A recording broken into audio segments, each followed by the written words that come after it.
Good morning, viewers. Welcome to this law lecture series. Today's topic is writ jurisdiction under the Constitution of India, part 3rd in English. Very soon you will have the Hindi version of this lecture also. Here is the synopsis of the topic.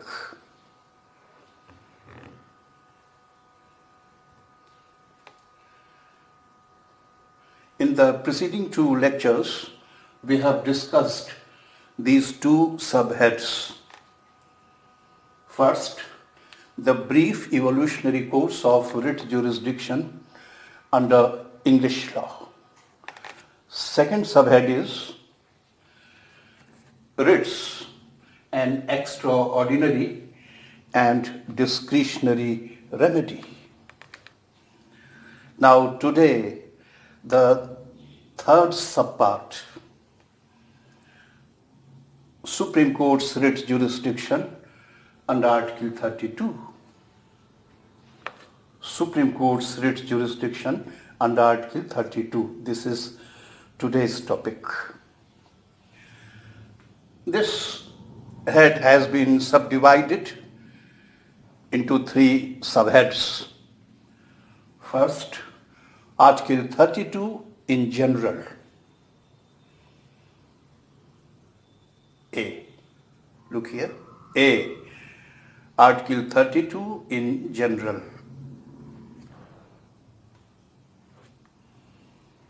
B. Analysis of Article 32. C. Other relevant provisions. Article 32 in general, analysis of Article 32, other relevant provisions. Now let us take up the subpart A.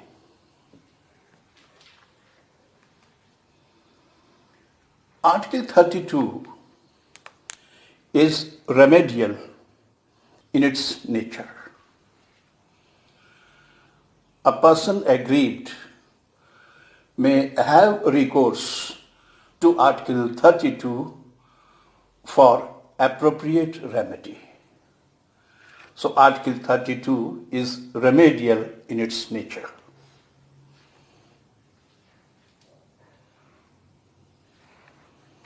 Article 32 is itself a fundamental right. What is the name of this fundamental right? Listen and learn it. Fundamental right to move Supreme Court for enforcement of fundamental rights. Fundamental right to move Supreme Court for enforcement of fundamental rights.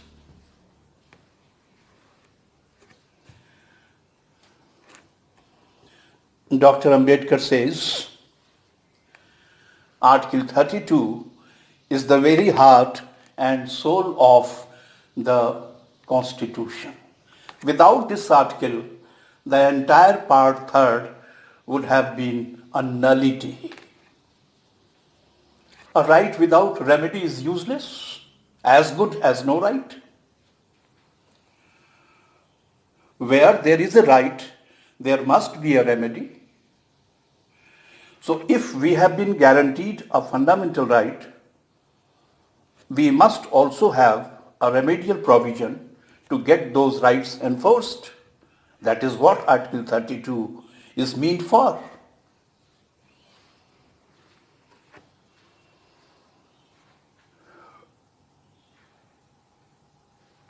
Article 32 forms one of the basic structures of the Constitution of India.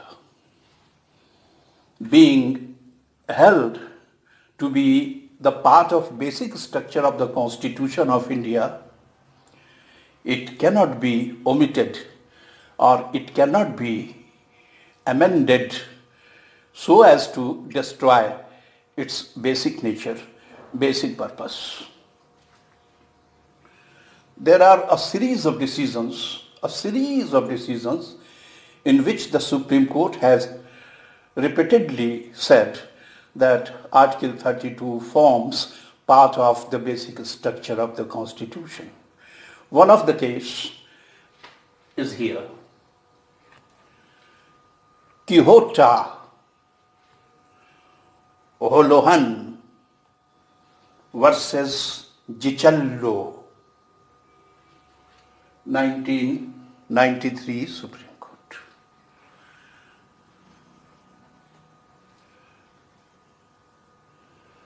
One very important point is, can petitioner directly approach the Supreme Court under Article 32 without first invoking the writ jurisdiction of the High Court under Article 226? Without invoking the writ jurisdiction of the High Court under Article 226, is it permissible to go to the Supreme Court directly under Article 32 for the enforcement of fundamental rights? Is it permissible?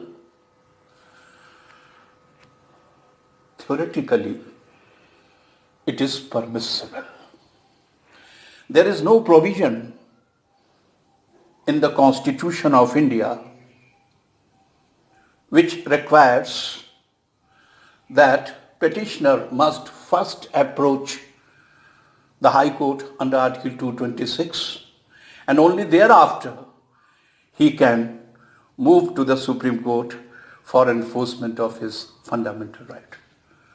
There is no such provision in the Constitution of India. So that is the theoretical or constitutional position.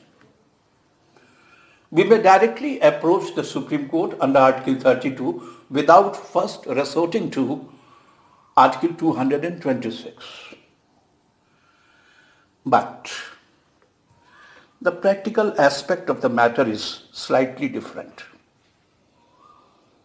A matter of practice, a matter of practicability, Supreme Court does not encourages that the petitioner should come directly to it for enforcement of his fundamental rights. Supreme Court asks the petitioner why he did not approach the High Court, which was more convenient for him, which was more inexpensive for him.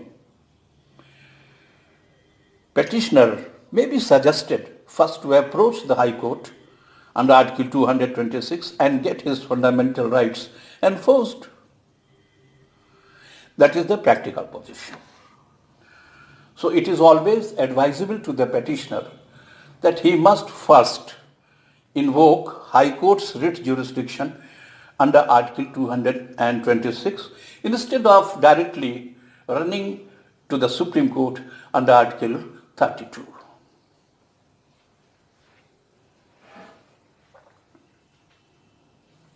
Theoretical position and practical aspect of the matter. Theory and practice always differ. Now let us move to subhead B, analysis of Article 32. First listen, 4 points. Article 32 clause 1 has at present 4 clauses. 4 clauses. The first clause is a fundamental right. It is our power. Right is a power. Sir John Salmond says right is a power. So Article 32 clause 1 is a fundamental right, that is, it is our power. Article 32 clause 2 is also power, but it is Supreme Court's power. Supreme Court's power. Article 32, Clause 3, it is also a power.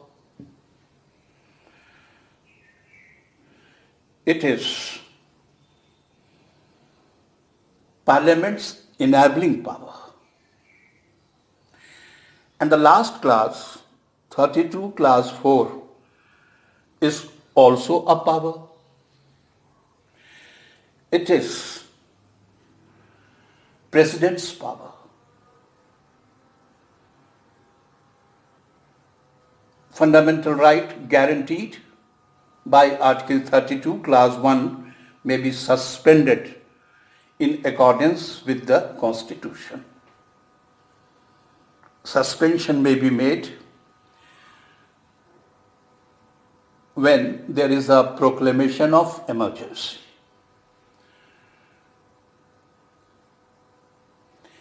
In normal course, during peacetime,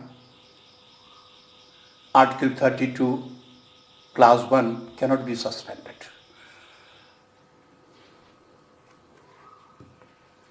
Now come in a little detail.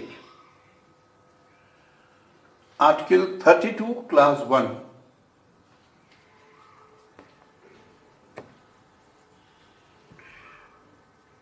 Right to move Supreme Court. Never say right to move to Supreme Court. Right to move to Supreme Court. No. Right to move Supreme Court. सर्वोच्च न्यायालय से आह्वान करने का अधिकार, सर्वोच्च न्यायालय के समक्ष समावेदन करने का अधिकार. Speak it correctly. Right to move Supreme Court. Don't say right to move to Supreme Court. Article 32, Clause 1 is a guarantee clause. It is our power. What does it guarantee? It guarantees right to move the Supreme Court through appropriate proceedings. Appropriate proceeding is important. We will discuss it. Right to move Supreme Court through appropriate proceedings for the enforcement of fundamental rights. The exclusive purpose of Article 32, Clause 1 is enforcement of fundamental right. Petitioner must show that his fundamental rights have been infringed or they are likely to be infringed. There is apprehension of violation of his fundamental right. If the fundamental right has not been violated or it is not apprehended to be violated, no remedy can be sought under Article 32. Exclusive and sole purpose is enforcement of fundamental right through appropriate proceedings. What does appropriate proceedings mean? It does not require any particular form. It does not prescribe any particular form. Make it very clear. Let us be very clear.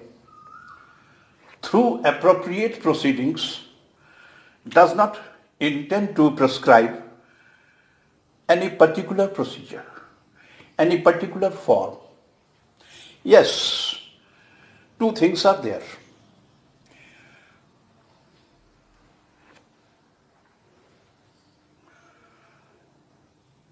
The petitioner must act in accordance with the rules made by the Supreme Court under Article 145, 1C. Second, practice and procedure of the court, including established principles as to writs. Appropriate proceeding does not prescribe any particular form, but rules made by the Supreme Court under Article 145, Clause 1, Subclause C has to be complied with. The practice and procedure of the court has also to be observed. Principles established have also to be taken into account.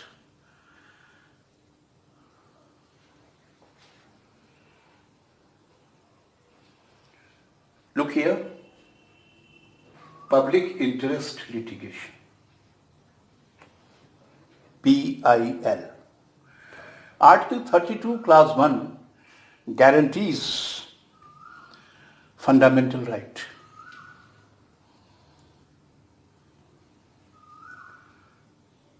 Suppose a person is too poor,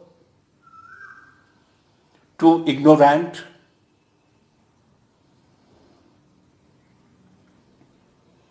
in that case, his fundamental rights may be protected through public interest litigation. So the seeds of public interest litigation, note it very well, seeds of public interest litigation are to be found in Article 32, Clause 1 of the Constitution. This is a very significant point. If anybody asks you, under what provisions public interest litigation are made, you have to say that this form of judicial approach is implicit in Article 32, Clause 1. It is a guarantee clause.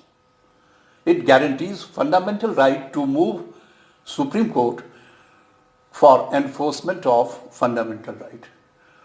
Those who are capable may go directly. Those who are not capable may be gone into through others via public interest litigation.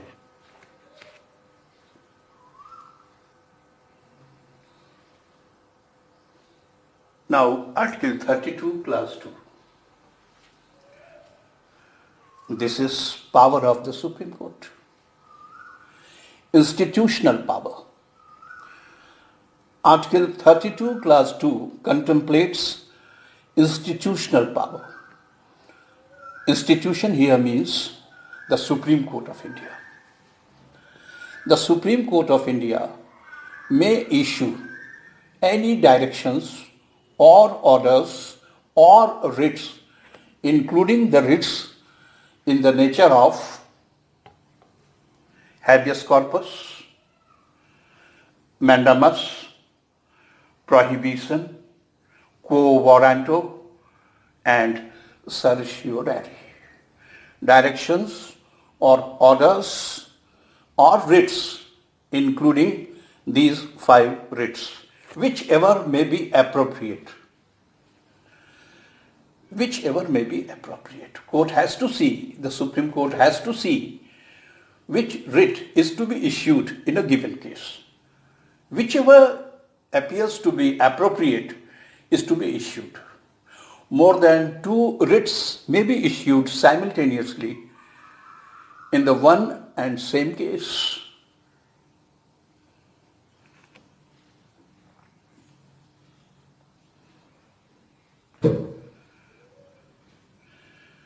Article 32, Clause 2 is to be read with Article 139.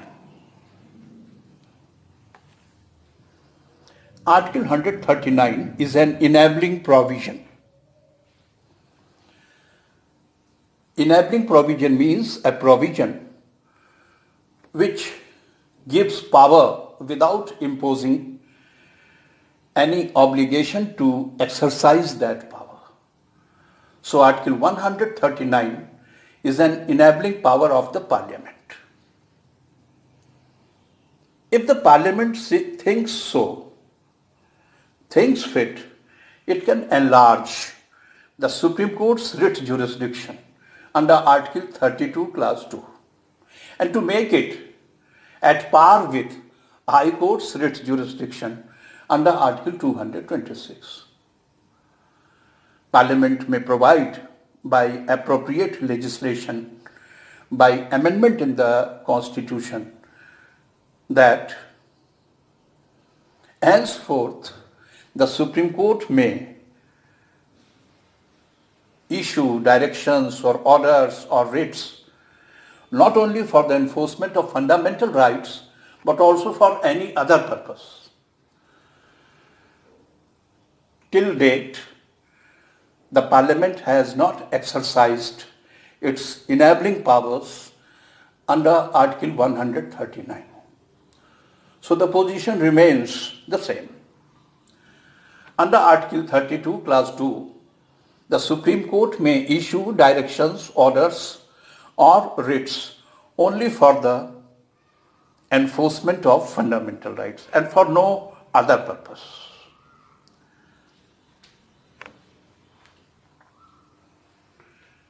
Now come to Clause 3, Article 32, Clause 3. It is also an enabling provision. It enables the Parliament to decentralize the writ jurisdiction of the Supreme Court without affecting the Supreme Court's powers itself. It cannot derogate Supreme Court's powers. It cannot take away Supreme Court's power. It shall remain with the Supreme Court, but at the same time, the Parliament may provide by law that powers under Article 32, Clause 3 may be issued henceforth by other courts also. It shall provide what are those other courts. But this has to be done by Parliament without prejudice to the Supreme Court's powers under Article 32, Clause 1 and 32, Clause 2. Look here, without prejudice to the Supreme Court's powers under Article 32, Clause 1 and 32, Clause 2, the Parliament may, by law, provide that writ jurisdiction may be exercised by any other court also. One more important point. Other court or any court does not include a high court. Look here. This word court does not include a high court because high court already has writ jurisdiction under Article 226. So court here means any court other than high court. Now the last clause, 32, Clause 4. Whether Article 32 can be suspended? Yes, it can be suspended, but the suspension must be in accordance with the Constitution. Here, Articles 358 and 359 are to be referred to. Under Article 358, Article 19 is suspended, and that suspension is automatic. The moment a proclamation of emergency is made on the ground of war, external aggression, or armed rebellion,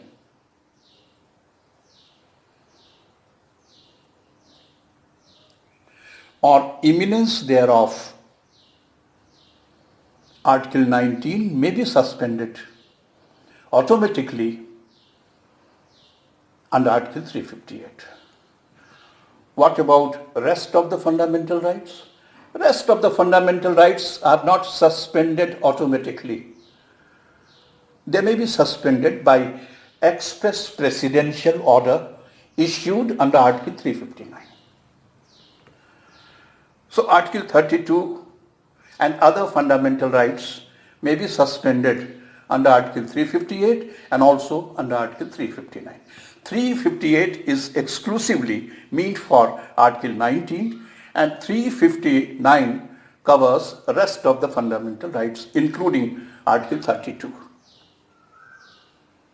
But Articles 20 and 21 cannot be suspended. Articles 20 and 21 cannot be suspended.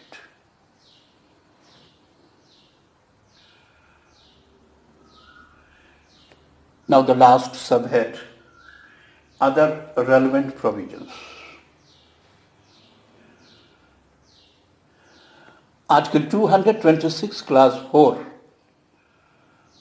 provides that nothing in Article 226 shall be deemed to derogate the powers of the Supreme Court under Article 32.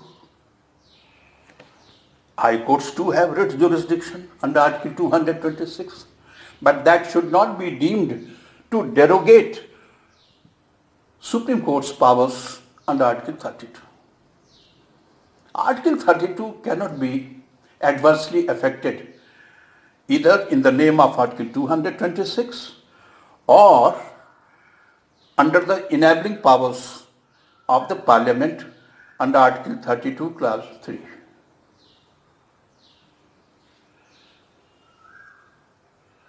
Article 140. Ancillary powers, supplemental powers. It is also an enabling provision. Parliament may, by law, give supplemental powers, ancillary powers to the Supreme Court. What for? To enable it to exercise its jurisdiction more effectively. To enable the Supreme Court to exercise its jurisdiction, any jurisdiction, more effectively, Parliament can give it supplemental powers, ancillary powers. This is all for today. Thank you very much.